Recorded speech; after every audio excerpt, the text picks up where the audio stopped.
Hello and welcome. Thanks for tuning in to Disembodied Screams, horror that lives in your soul. Let's get into it. History of Jason's Mask from Jason Goes to Hell, the final Friday, the second time we've had the final Friday. Thanks horrorfandom.com for this information. That site states that by the time of this film, Jason's mask has been heavily damaged, displaying numerous cracks and missing portions in addition to the axe and motorboard damages from the previous installments. And once again, only has the forehead triangle. The mask also appears to have fused itself to Jason's face. Nasty, gnarly stuff. And the origin of this mask is unknown, seeing as the one from the previous film was partially destroyed and featured different colors and markings. There you go. Now you know. The history of Jason's mask from part 9 in the Friday the 13th series.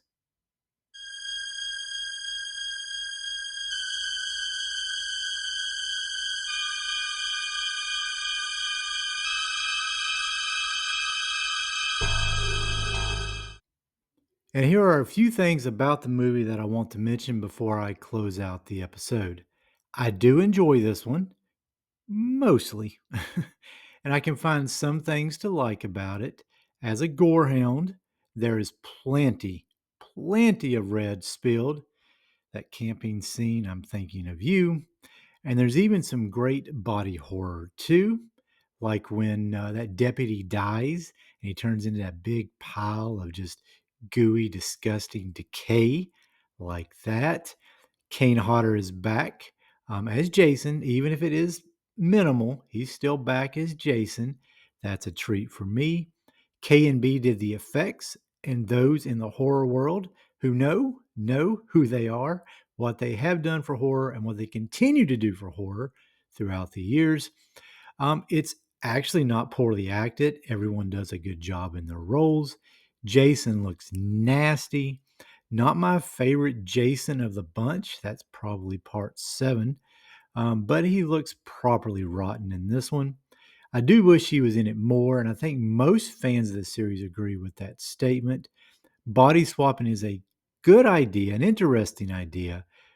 Maybe not for this series or not for this movie, and especially not for a part 9 when you have a well established villain like Jason, who is really popular.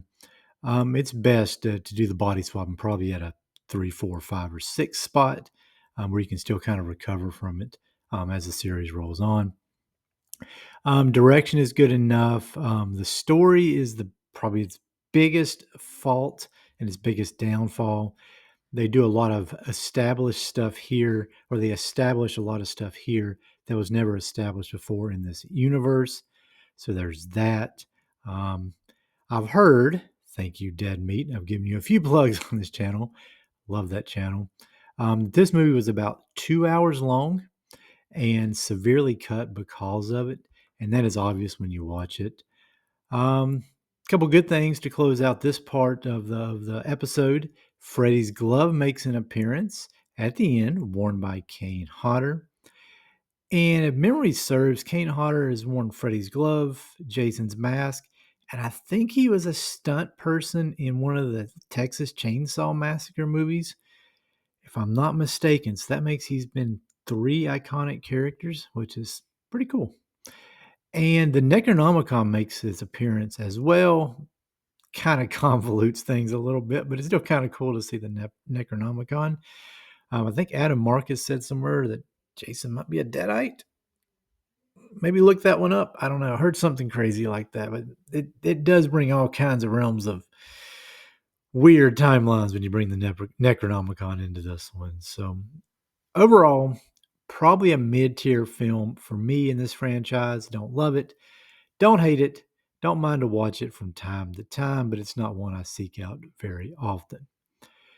Now, let me know your thoughts about this movie in the comments below. Let me know your favorite Jason. Let me know your favorite movie in the franchise. Do you love this entire franchise? Do you hate this franchise? Things like that. Just fill those comments up with that good Friday the 13th goodness. That is it. Happy Friday the 13th. Take care and have a good one.